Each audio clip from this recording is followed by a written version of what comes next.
In this video, we're talking about how unlocking your Steam Deck just got nicer. Then we're going to talk about how SteamOS is getting more expensive on other handhelds. After that, we got to talk about verification, guys, because it's getting ridiculous. And finally, there's a couple new Sony games coming to Steam that I think will be great on the Steam Deck. How's it going, everyone? As always, my name is Jimmy Champagne. This is Deck Ready, my channel all about the Steam Deck. And I have a request. If you're one of the people who clicks on these videos for the title and thumbnail and only watches that segment, give the rest of the show a chance. I'm not just filling out the video with random bullshit. I'm finding interesting news stories that are fun to talk about and then picking one for the title and thumbnail because it's the most interesting. It's like a whole show and people are not seeing it because they're only watching one segment. I promise I'm putting effort in to make sure I'm not wasting your time. So if you're new here or you've been here for a while, give the entire show a chance. But yeah, let's talk about the first news story here. It's going to be a quick one because unlocking your Steam Deck's full potential just got easier. So back when the Steam Deck came out, like if you're a seasoned vet like me, you've been around since this thing launched,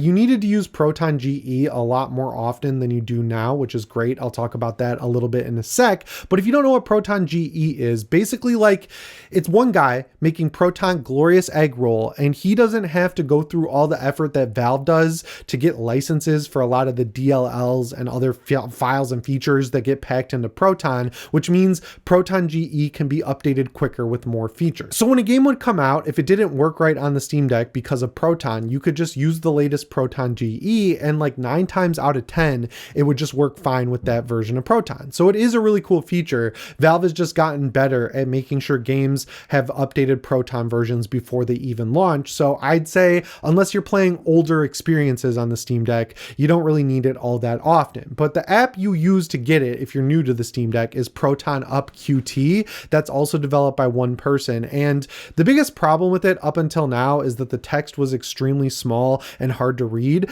With the newest version of Proton Up QT, they've launched a Steam Deck theme for it that increases the text size basically like tenfold and adds the iconography of the Steam Deck to make it more Steam Deck flavored. Now, unfortunately, I think they went too far. Like they over adjusted because it looks a little blown up on the Steam Deck screen, but if you're on a high res monitor, it's like the perfect size. I'm sure they'll find the happy middle ground. So yeah, if you're using Proton Up QT, make sure you go to the Discover store and update to the latest version because it'll be easier to use on your Steam Deck. Rolling right into the second topic here, SteamOS is coming to other handhelds and it's getting more expensive. So back in January when the Legion Go S was announced, it was announced at $499 with the Z2 Go chip. And that was a very competitive price point for this thing. It's $100 more than the cheapest Steam Deck LCD for sure, but when we didn't know that the Z2 Go wasn't as good as the Aerith chip that's in the Steam Deck or the Z1 Extreme, it seemed like a really good price point to buy in on if you wanted a handheld that ran SteamOS from another manufacturer like Lenovo. But they went up for pre-order on Best Buy last week with a Z1 Extreme version, which I don't think was announced before this thing actually went up for pre-order, so that was interesting. It's really expensive. But then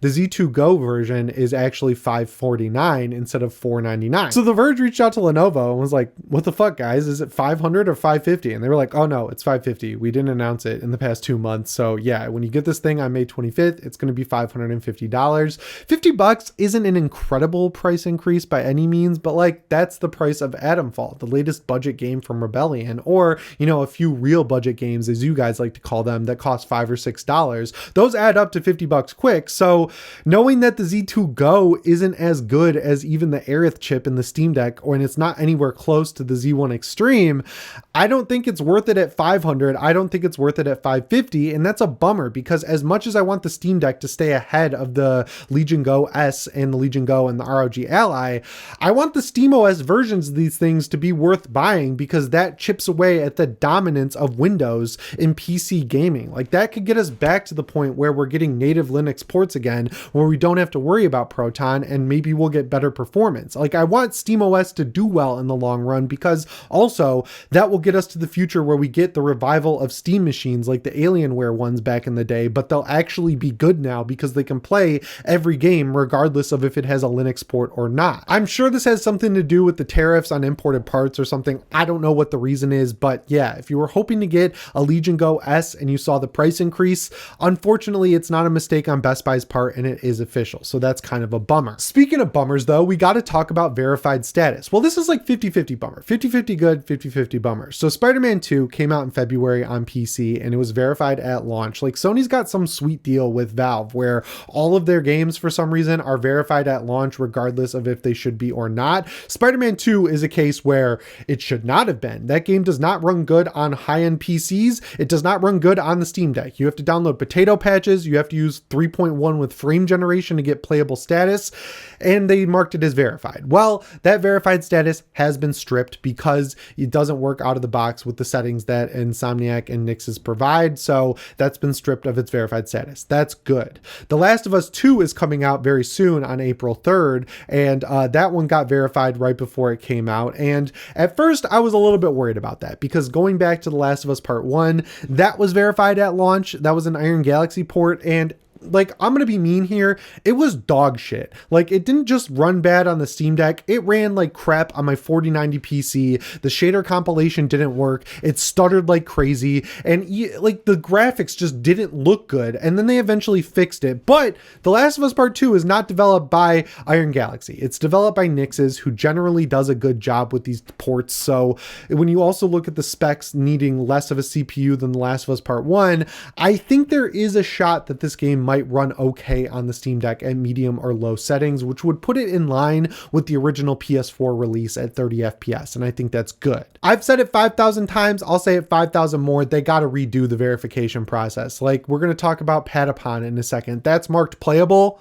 It's a handheld game. It came out on the PSP, for Christ's sakes. Why is it marked playable and not verified? But then games that don't run, like Spider-Man 2, are marked verified and not unsupported. Like, the only two, there should be a check mark and there should be unsupported. If the game works, it gets a check mark. If the game doesn't work without frame gen or a mod or like a potato mode thing, it should get unsupported. We don't need playable as a metric because people who are not tuned in, they trust that. When they see unsupported, 90% of the time I see them on the Steam Deck Reddit being like, oh, I'm glad I tried this game because I had it on my Steam Deck forever. It was unsupported. I just assumed it wouldn't work. Like, unsupported reads to people as does not work. And as we've seen over the past 3 years, 80% of the time the game works just fine. It's just some weird little thing that messes with their verification process that leaves it unsupported, or the developer doesn't reach out in the first place. So yeah, Spider-Man 2 got stripped of verification. Good. The Last of Us Part 2 being handled by Nixes and not Iron Galaxy. Good. It's verified. I don't know. I'll just have to play it when it comes out to look and see. I've been waiting to replay this game, so like I feel like if it runs good on Steam Deck, that would be a good candidate of my next AAA game. But speaking of Sony IP, that's the last topic of this video. They're bringing back some cool games with Bandai Namco, so they're basically letting Bandai raid their IP for stuff they don't want to spend money on remaking and just letting them do it. It started last year with Freedom Wars, which is a solid Vita game. It came out towards the end of the Vita support cycle, and it's a Monster Hunter style game. Apparently, it just took too long to remaster, and the genre has kind of eclipsed what that game could do, but they're not done. They're bringing back Patapon and Patapon 2. If you don't know what these games are, they're rhythm games with combat where you're these little hand-drawn creatures and you use the face buttons to tap on rhythm to fight big monsters. And I sunk so many hours into the first Patapon on my PSP Go because it came with it. I was playing it during driver's ed back in the day, and it's excellent. So this is coming out on July 10th, and I think it's going to be totally worth it to get the first two games packed in together. Then they're bringing back Hot Shots Golf. If you don't know what that is, for lack of a better word or term, it's Mario Golf for PlayStation where you play as weird chibi characters. I was also addicted to this back in the day. You used it to actually hack your PlayStation Vita. You would download the PSP version, and then it was so good that I actually kept playing it. They're porting over the iPhone version of Everybody's Golf because Sony let Hot Shots go, and then they had to rename the franchise. So the new one's called Everybody's Golf Hot Shots. I think this could be good, but the developer Clap Hands is not involved. Namco Bandai is handling this on their own, so jury's still out. Regardless, there's some other IP I'd like to see come back, like Gravity Rush, Resistance, Killzone Mercenary. Like, take those Vita games, like Tearaway too, and then just port them over to Steam because they're awesome and they don't deserve to rot on the PlayStation Vita, which no one has. And if they ran on the Vita, they'll definitely run on the Steam Deck. Like, the online multiplayer in Killzone Mercenary was so good. I would love to have that that on the Steam Deck. Like, they were made for handhelds. They'd probably be pretty damn good on the Steam Deck as a device. But yeah, guys, that brings me to the end of this news roundup. I hope you stuck around to the end. You listened to my plea at the beginning, and I hope you enjoyed the video. As always, my name is Jimmy Champagne. I'll see you in the next one. Thanks for watching, and shape on.